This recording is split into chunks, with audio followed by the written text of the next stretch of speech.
বীরগঞ্জে তাঁতি দলের 16 সদস্যের পৌর আহ্বায়ক কমিটি অনুমোদিত। বীরগঞ্জ দিনাজপুর থেকে মোশাররফ হোসেনের পাঠানো তথ্যচিত্র MHR নিউজ। শনিবার 29 মার্চ 2025 দিনাজপুর জেলা কমিটির সভাপতি রেজাউল ইসলাম কর্তৃক স্বাক্ষরিত বাংলাদেশ জাতীয়তাবাদী দল বিএনপির অঙ্গ সংগঠন তাঁতি দলের 16 সদস্য বিশিষ্ট বীরগঞ্জ পৌর কমিটি অনুমোদন করা হয়েছে।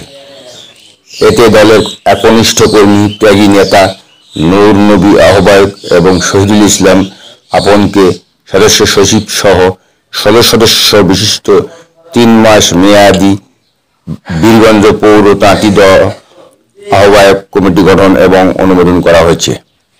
অন্যান্য সদস্যরা হলেন আলম হোসেন, আব্দুল মালেক, নূর ইসলাম, আলতাফ হোসেন, রুবেল, জাইনাল আবেদিন তোতা, সেলিম হোসেন, আরিফ হোসেন, লুৎফর রহমান, সেলিম হোসেন 2, নূর নবী 2, জাহাঙ্গীর আলম, আরমান হোসেন, রুবেল ইসলাম ও শামীম।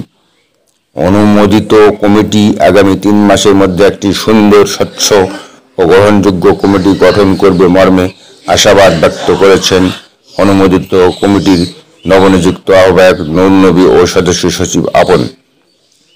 গঠিত আহ্বায়ক কমিটিকে অভিনন্দন জানিয়েছেন বীরগঞ্জ উপজেলা শাখা সাধারণ সম্পাদক আলহাজ জাকির হোসেন, সাবেক সভাপতি আলহাজ আব্দুর রহিম প্রধান, যুবদলের নেতা আসাদুল ইসলাম দুলাল, সাবেক ছাত্রনেতা, জেলা বিএনপির সদস্য আক্কাস আলী সহ অনেকে। MHR news.